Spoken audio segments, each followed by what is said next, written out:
Salve galeras, beleza? Eu sou o professor Thiago Giovanelli, professor de Física. Vamos conversar um pouquinho aqui agora sobre o tema Leis de Newton, legal? É como se a gente estivesse fazendo aquela parte introdutória, a parte de abertura da aula de dinâmica, né? Dinâmica é a parte da física que estuda o movimento dos corpos, pensando no agente causador do movimento. Qual que é o agente causador do movimento? Força, legal?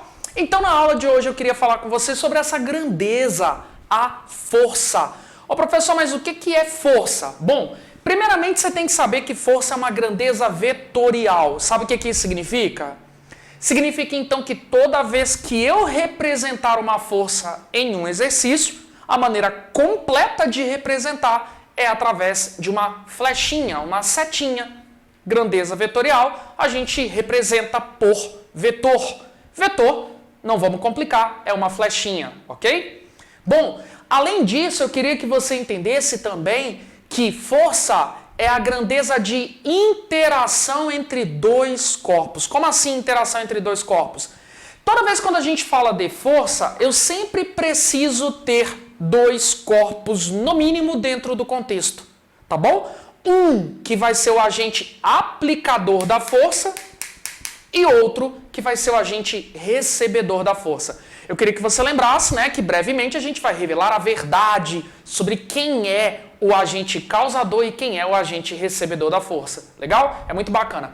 Bom, além disso, força, além de ser uma interação entre dois corpos, eu preciso entender o que ela pode provocar em alguém. Força pode provocar repouso, pode provocar movimento ou pode provocar deformação. Legal? Vamos pegar uns exemplos para a gente entender? Olha, por exemplo, a partir do momento que tem um objeto parado, se eu aplico uma força nele, ele pode alterar esse estado, adquirir movimento. Agora, a partir do momento que eu tenho um objeto em movimento, através da aplicação de uma força, eu posso mudar esse estado de movimento. Eu posso fazer ele ficar em repouso.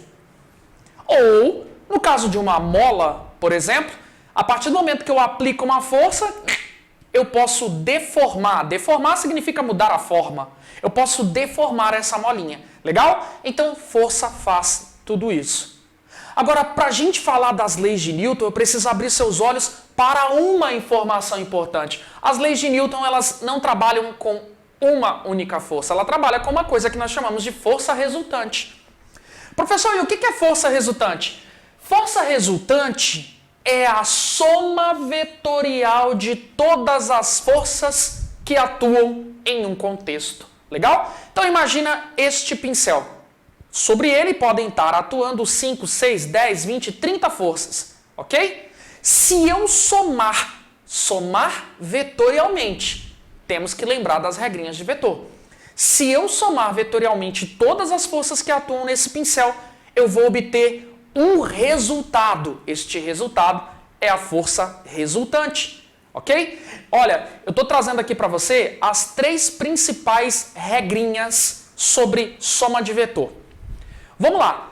Imagina que eu tenho um objeto que está sob a ação de 2 forças que atuam na mesma direção e no mesmo sentido. Nesse caso, a força resultante é a junção das duas. Em termos de módulo, valor numérico, toda vez que eu quiser representar valor numérico sem pensar na setinha, eu vou omitir o símbolo da setinha em cima da letra da força, ok? Aqui é só para dizer do módulo, do valor numérico. Bom, toda vez que eu precisar determinar a resultante da junção de 2 vetores que atuam no mesmo sentido, eu vou simplesmente somar esses tais módulos, ok? Toda vez que eu precisar fazer a soma de vetores quando estes atuam em sentidos contrários, então essa resultante ela vai ser um menos o outro. De preferência, né, já que a gente está falando de módulo, valor numérico, é sempre o maior menos o menor. E por último, toda vez que eu estiver trabalhando com vetores que são perpendiculares entre si, ok? Ou seja, formam um ângulo de 90 graus, então o valor do vetor resultante, da força resultante no meu contexto, é determinado pelo famoso caso do Teorema de Pitágoras, ok? Então, É assim que a gente vai proceder. Esses são os três principais modos como você vai encontrar os vetores dispostos aí na maioria dos exercícios. Bom, agora você também precisa saber desenhar esses vetores resultantes, ok? Para eu fazer essa representação, olha só que bacana. Quando os vetores estão no mesmo sentido, simplesmente o vetor resultante é representado pelo mesmo sentido que os dois estavam anteriormente. Legal? Agora, no caso de vetores em sentidos contrários, o vetor resultante é determinado, né, pelo sentido que tem o maior tamanho entre os vetores representados. Legal? Aqui no meu exemplo, se F1 tem um tamanho maior do que o F2, né, a setinha de F1 é maior do que a setinha de F2, então a força resultante aponta no sentido de F1. Agora, se eu tiver dois vetores perpendiculares entre si, eu vou traçar a diagonal, né, que a gente chama de método do paralelogramo. Eu vou traçar a diagonal para estes dois para representar o meu vetor força resultante, ok? Bom, tá aí então as nossas principais regrinhas envolvendo força resultante, vetores resultantes. Agora vamos atacar as famosas leis de Newton, que é o nosso objetivo. Olha só que bacana. Bom, são três leis, três regrinhas que te ensinam a trabalhar, a interpretar contextos que envolvem a tal da força resultante. A regrinha número 1, ela fala o seguinte: força resultante, ela se for igual a zero, tipo, peguei todas as forças que atuam em um determinado exemplo. Se a força resultante que atua em um determinado contexto for igual a zero, isso tem para nós um significado.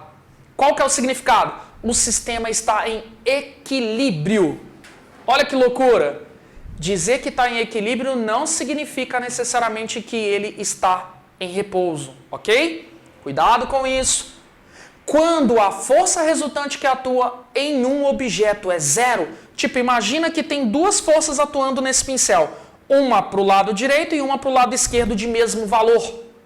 Se eu fizer a resultante, vai dar zero. Então significa que esse objeto está na condição que a gente chama de equilíbrio. E equilíbrio são duas possibilidades. Ou ele encontra-se em repouso, ou ele encontra-se em MRU, movimento retilíneo e uniforme. Movimento retilíneo e uniforme quer dizer que ele tem velocidade constante. Ou seja, ele tem a velocidade com valor numérico sempre igual, e ele tem a velocidade com direção e sentido também sempre igual. Traduzindo, não há mudança na sua velocidade. Ou seja, então, força resultante igual a zero significa que o sistema encontra-se ou em repouso, ou o sistema encontra-se em movimento retilíneo e uniforme. Essas aqui são duas condições conhecidas como equilíbrio. Equilíbrio estático e equilíbrio dinâmico, ok? As duas condições falam de não há mudança de velocidade.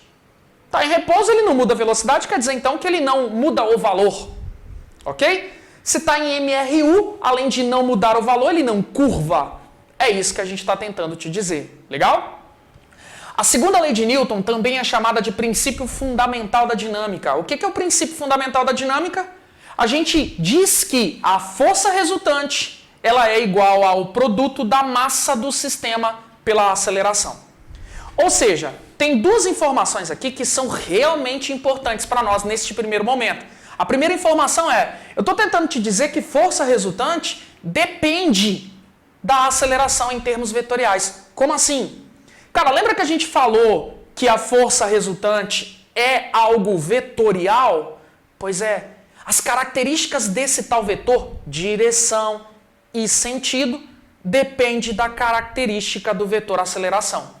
Então eu estou tentando te dizer que a setinha do vetor aceleração aponta para uma direção e para um sentido. A força resultante aponta exatamente na mesma direção e no mesmo sentido. Para onde a aceleração aponta, a força resultante também aponta. Para onde a força resultante aponta, a aceleração também aponta. É isso que eu estou tentando te dizer. A segunda lei de Newton, então, mostra para nós que quais são as características da força resultante? Depende das características da aceleração. É isso que você tem que internalizar. Segundo ponto importante que essa lei está mostrando para a gente é que a força resultante não pode ser utilizada para interpretar velocidade de um móvel. Força resultante não te diz nada sobre velocidade, sobre para que lado o corpo está se movimentando. Força resultante diz coisas sobre mudança de velocidade, que é a aceleração.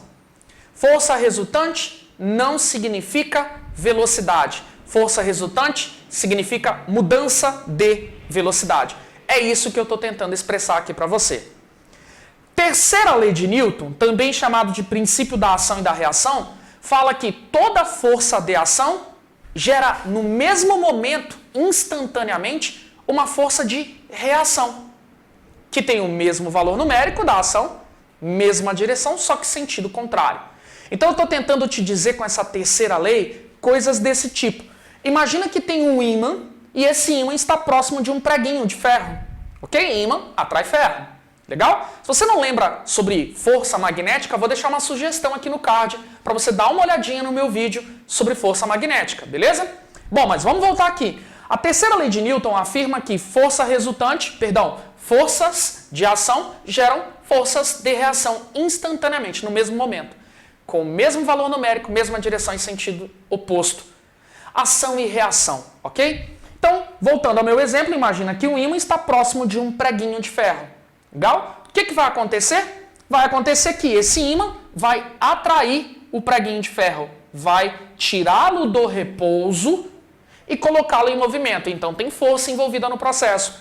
Então vai existir uma força atuando no preguinho. Presta atenção, nós desenhamos a força no agente que sente a força, o preguinho. Porém, o preguinho também atrai o ímã. Legal? Então o prego pode sim ser dito que está atraindo o ímã. Portanto, eu vou desenhar uma força também de atração nesse ímã. Ô professor, mas essas forças têm o mesmo valor? Mesmo valor. Quem garante? Terceira lei de Newton. Tem mesma direção? Direção horizontal? Sim. Quem garante? Terceira lei de Newton. E os sentidos são contrários? Sim. Professor, essas forças se anulam? Jamais. Ação e reação não vão se anular. Por que não? Porque estão atuando em sistemas completamente diferentes no meu contexto. Você observou, por exemplo, que o ímã está aplicando uma força no preguinho? Olha quem está sentindo a ação na minha fala. O preguinho. Olha quem está sentindo a reação. É o ímã. Então, significa que o prego e o ímã sentem forças e sofrem consequências dessas forças de maneiras diferentes. Tudo depende da rigidez dos materiais e, claro, da massa que esses sistemas possuem, tá bom? Galera, espero que você tenha curtido esse nosso vídeo, tá bom? Essa é a parte 1 das leis de Newton. Em um próximo vídeo eu vou trazer para você as consequências das leis de Newton. O que elas realmente tentam mostrar pra gente, beleza? Valeu!